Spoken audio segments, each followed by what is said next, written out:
So it's Danny Flexon here for Seconds Out with the recently retired former world champion Scott Quigg. Scott, how you doing? All good, not too bad. How are you coping with the current restrictions brought into place because of the coronavirus, especially on Mother's Day as well? Uh, Not too bad to be fair. I mean, I come around this morning and we went to Morecambe, took the dogs to Morecambe and went for a walk. So I live a simple life, same as normal. So it's not too bad. Just been for a walk in. Jobs are good. But like I say, it's a bit of a pain, but it's got to isolate yourself, and you, and just let it all pass over. You're really close to your mum. I know a lot of people are, but you especially have, as she's been involved in your career as well. What's it been like, kind of spending Mother's Day with her?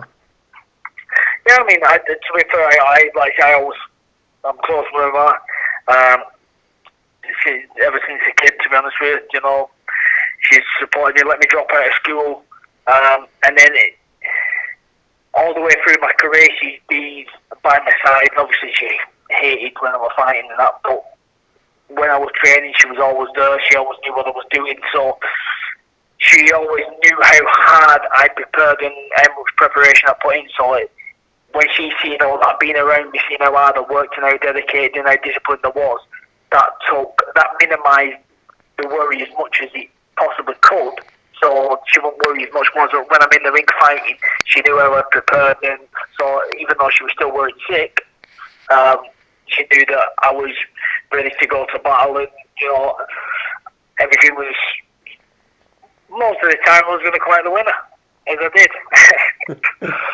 Before we talk about your career as a whole, let's briefly touch upon the final fight with John Ocarroll. You've had a few weeks to digest it now. Have you watched it back? I think I've watched it. I've just watched highlights and skip through, to be honest with you. I mean, I will watch. It's not like I won't watch it back. I'll just, to be honest with you, it bores me when I start watching it. And like I'm a straight talker, me, and I've always spoke the truth. Always spoke my mind to people, and sometimes it's upset people, but at the end of the day, it's the truth what I say. So I'm not going to try and kid myself or don't try and make allowances or make excuses. At the end of the day, I prepared, and the better I want, simple as that. I'm not going to make any excuses, make this or it's because I'm these many miles on the clock or this or that. I'm the one that still chose to fight. I prepared. Everything that we'd done in camp, everything went well. Okay, I'd had a long time out of the ring. I chose to go straight into that fight. I don't believe in ring rust. So when some people say, would you have been better having an 8 round just to shake off, or an easier fight just to shake off the cobwebs, get a bit of rust off. But I even though I wasn't in the ring and I had that much time out, and you can't replace action, to be honest with you, but I was circumstances and I was ready. But obviously the Batman won the night, and like I know that wasn't the Scott Quigg of 2-3 years ago. Me 2-3 years ago, I'm not even going to beat around the bush. I would have demolished him. That's my opinion. People may have a different opinion, but the Scott Quigg 2 years ago, I would have gone straight through him. And that's not taking anything away from him. I think he'll go on to do some good things in his career. But like I say, sometimes he's the equivalent of when I beat Jason Booth, beat Brendan Monroe. They'll probably have the same opinion as the same thing as me. Oh, they was coming to the end of the career and I was coming through, and I got them at the right time and this and that. So I believe I would have beat them in the prime. John Hall's probably going to say he thinks he'd beat me in the prime. It's all. I've always said boxing's. It's all about timing, and at the end of the day, I see it as a conveyor belt. So as a prospect, you're coming through. Are you good enough to go in the shot window. If you're good enough, you make the shot window, and at that time it's up to you to prolong your shelf life. And then as you're going along, once you come into the end, you end up going on the sales rack for the next one coming through. Hopefully, you know, like I say, if I would have found the punch, or if I would have, you know, managed to get a pointsman over him, and the way I felt, I still would have called it a day. You know, I don't need to box for money. I don't need to, you know, carry a lot. I believed, you know, I still had it, and I'm glad I had that fight. You know, I wasn't, you know, Joe threw the towel in just for a reason for his own reason that he said to me, you know, you know what, I agreed with him, to be honest with you. I thought, he weren't there. Not once was I hurt in any way. If anything, it was just frustration because I could see. The only way I can explain it is, imagine, use Paul Scholes as an example. On the training pitch, so even at the back end of his time playing, he could still do it. You know, he could hit the balls, he could control play. But then, match time, you're just that yard slow. Yeah. You can see everything, but you're just that yard slow. And that's what it was like. You know, I could see exactly, I knew exactly what he was going to do, when he was going to do it. And then he done it, and it was just a second too late to, you know, stop it or counter him or whatever. So, like, he didn't really engage, he didn't really, like, what I remember, like, nothing really, he just outboxed me, man. He boxed me. There's a couple of times where I landed a couple of good right hands that landed on his cheek, and, you know, obviously I can whack, so he just stuck to his plan and just boxed me. And, you know, for a play to him, he stuck to it, and he did what he had to do, and he did it very well. How early into the fight did you realise this issue that, you know, you could see the openings, but you just couldn't pull the trigger quick enough as the Scott Quigg evolved? Sometimes I start slow, don't I? Sometimes I can be slow. Sometimes I've been a fast starter, sometimes I've been a slow starter.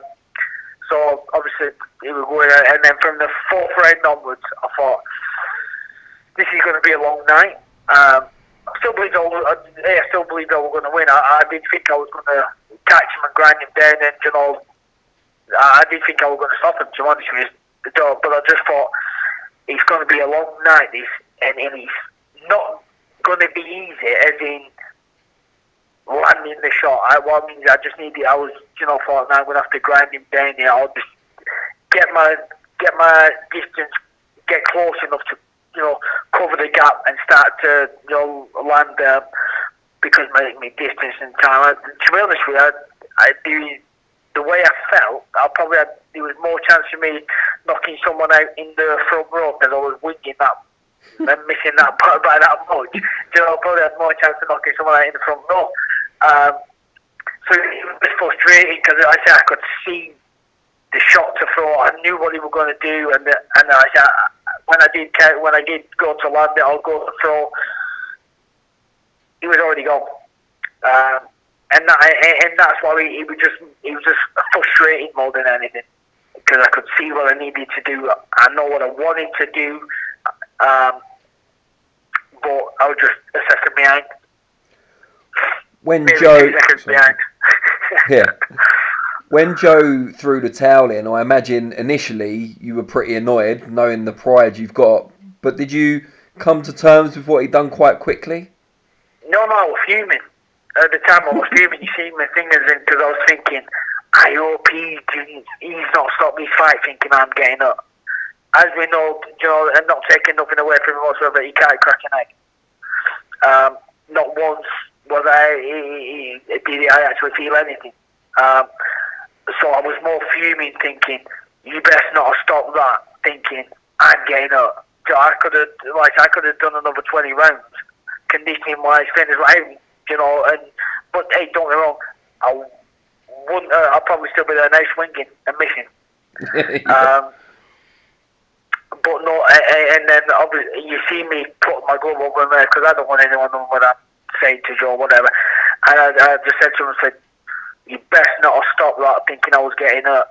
and he went, no, it ain't happening, and there's no point you staying in here when I can see the frustration. And they was his exact words, and I went, you did the right thing, because honestly, it weren't like I say, it weren't I weren't in the slightest or whatever.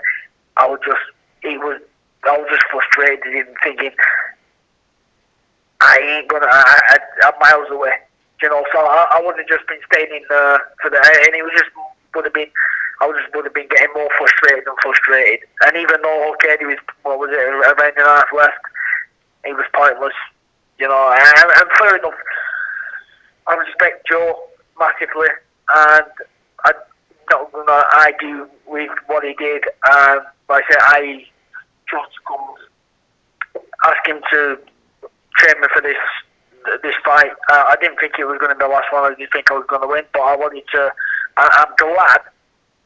You know, obviously that was my last one. I was with Joe, and it was at Manchester Arena. You know, to be honest with you, he was, other than the result, it couldn't have been a better way to go out with the people I would have wanted around me.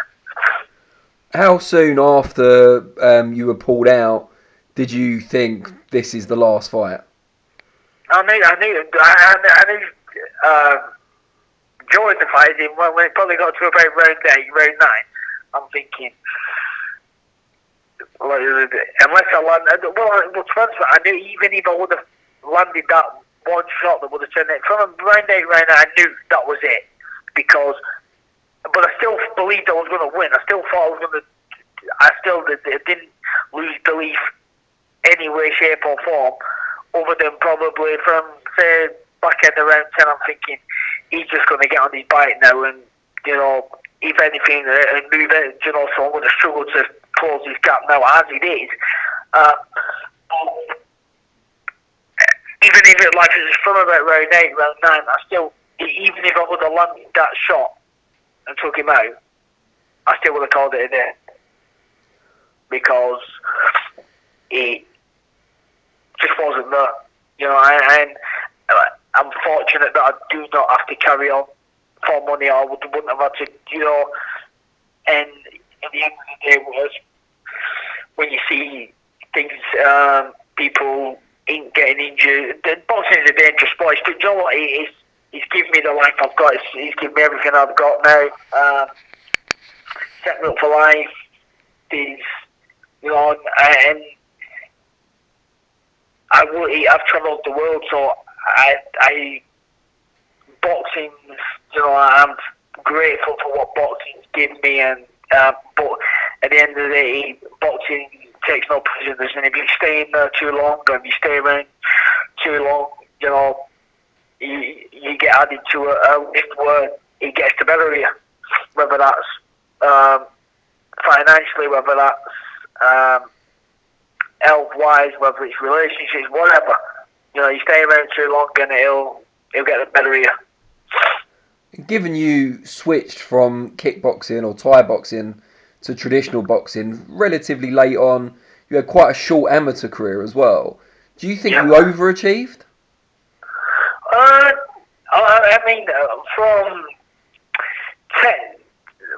technically, you know, as in, like, for instance, I was when I was coming through, you know, you probably, there was a lot more, naturally more talent. Obviously, you've got natural talent, you've got, things can be learned, things always can be, you know, you can always get things better if you're gonna, there's no better ingredient than work ethic. You know, and when it comes to natural talent, I wasn't the most naturally gifted. But what I did have was a work ethic, a dedication and discipline and a vision that, you know, because that was so strong, I would work, you know, to something that someone would get a lot more, would come more natural. I would get it better than them because I'd stay in the gym for, you know, once I'd finished, even when I went home, I'd still go and train again. and work and work. And I think when it comes to, again, natural ability, definitely will overachieve, I would think. But I have, the work ethic and the discipline and the want to be the best. I don't believe I overachieved. I overachieved on natural ability, with what I have gone on to accomplish, but I was never until I would always work on someone. I wouldn't repeat it. That was something that was always drilled into me from my dad. That, like, whether you got to work and you practice makes perfect. But then I realised perfect practice makes perfect, and I used to, the way I lived and the isolate life that I lived. I never didn't really socialise. Basically being on my own, as in, single-minded, focused, and always. If I wouldn't have been like that, not achieved it. I've made a lot of sacrifices, but it's something that I wouldn't. When I look back, I wouldn't change. What do you look back on as your best moments in boxing? There's probably three things that stick out. Was obviously the first fight in Bury. That was a big thing, and that was, that sticks out. Then obviously the Jason Booth performance, but I think my real breakout performance was the second Monroe fight. I think that sticks. That was probably, that was the biggest stage that I'd boxed on at that time, the biggest name. So that sticks out. But my best win probably is the Kiko Martinez win. But my most favourite fight I enjoyed the most, and every second of it, to be honest with you, was the Valdez fight. I really did think, I don't know, for some reason, that obviously the result didn't go my way, but I just really enjoyed that sort of film. Why did you enjoy it so much? Was it just it epitomised everything that you're about, that kind of gutsy, hard-working, tigerish display? I don't know, it was just something that obviously, the training camp wasn't all smooth. I'd fractured my foot, but even though there was a few obstacles in the training camp, I enjoyed the training camp, and there was no way, and I still got in there believing I was going to win, because I did think he was going to just.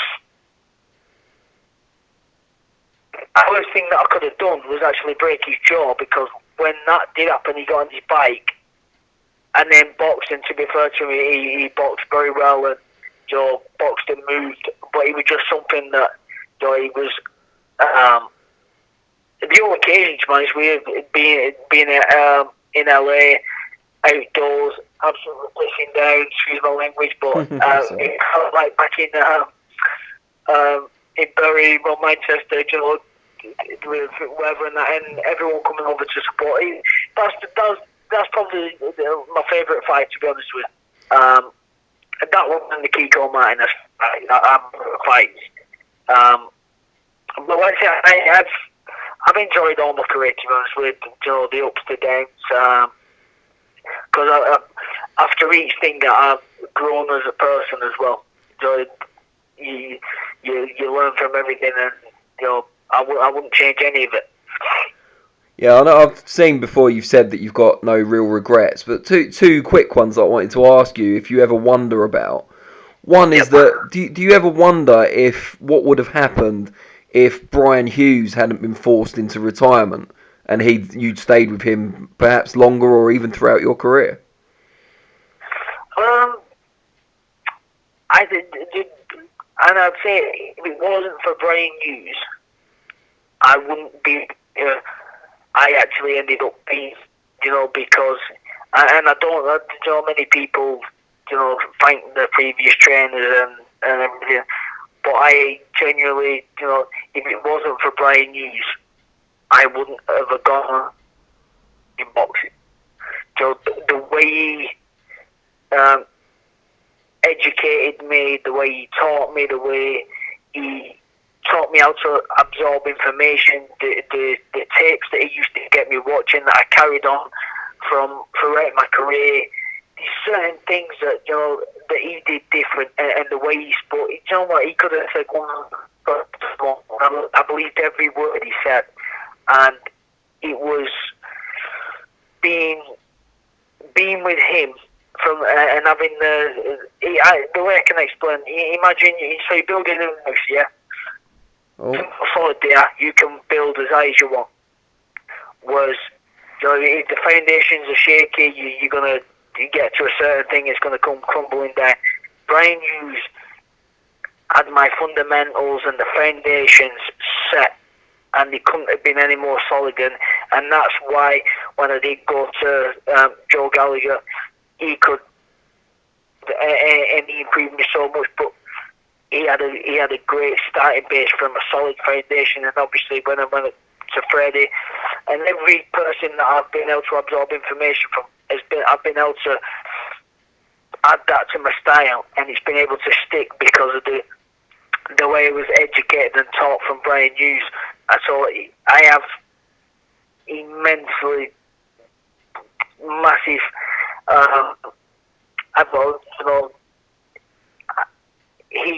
I appreciate everything that he did and everything he taught me.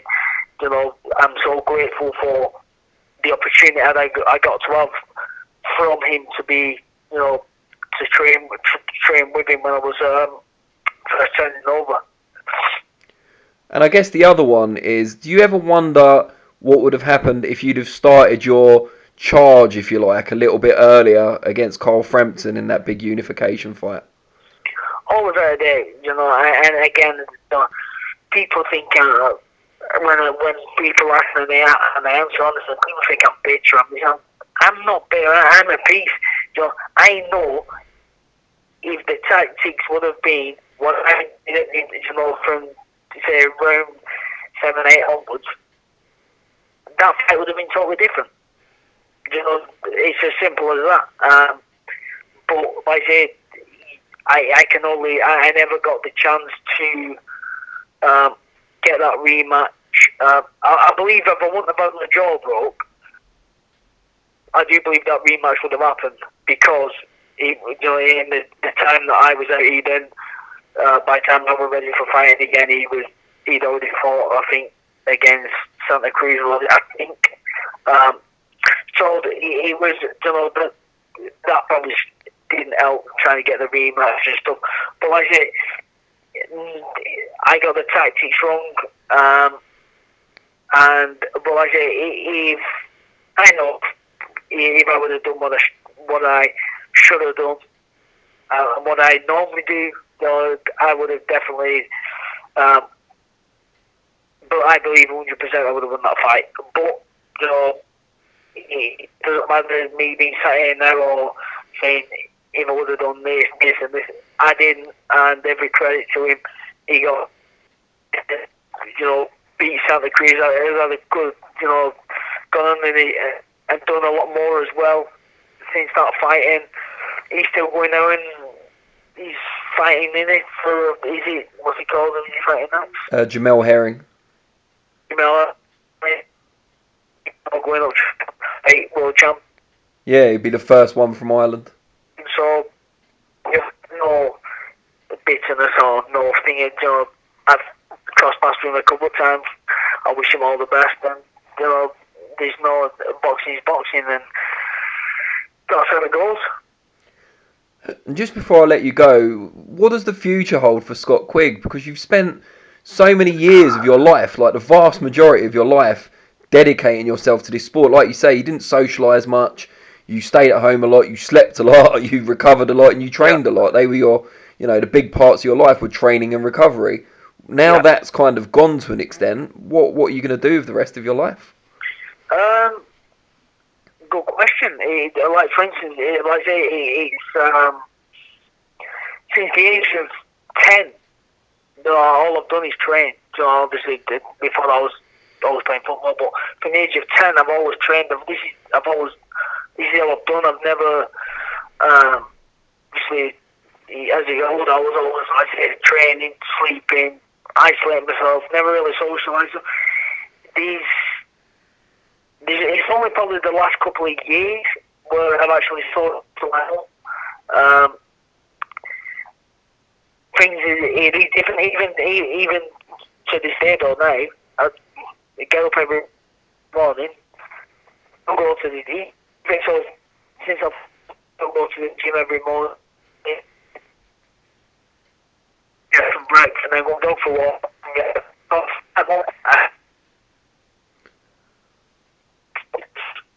If not, I'm going to be sat there twiddling my thumbs thinking what we're doing. So at this moment, obviously I've got a few things I've got going on,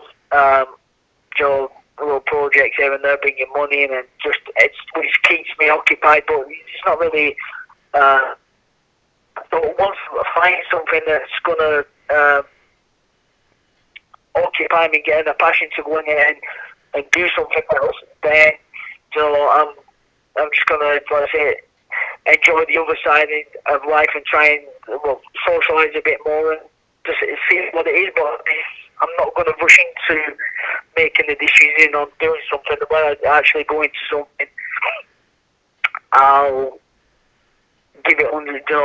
I'll make sure I give everything that occupies me. And it's a passion. So whether it's in a different business or whether it's in sports or whether it's training, fighting, whatever. Rush that at this moment. I'm just going to enjoy a bit of time and not be grumpy bastard with it. I can only. Well, I'm sure your family will appreciate that.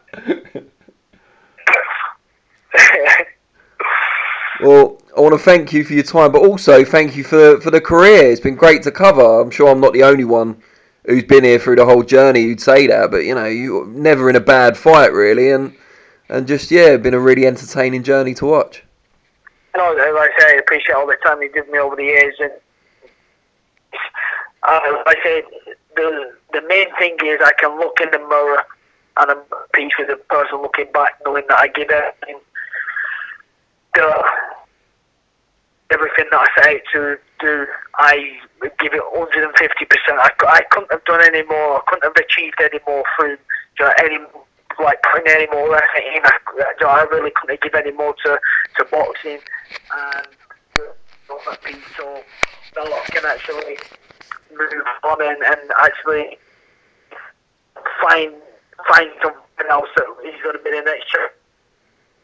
I'm not going to look back with any regret thinking I should have done this, if I would have done this or that. I literally did everything, and every decision I made was my own. So I ain't going to point the fingers and blame them or him or him.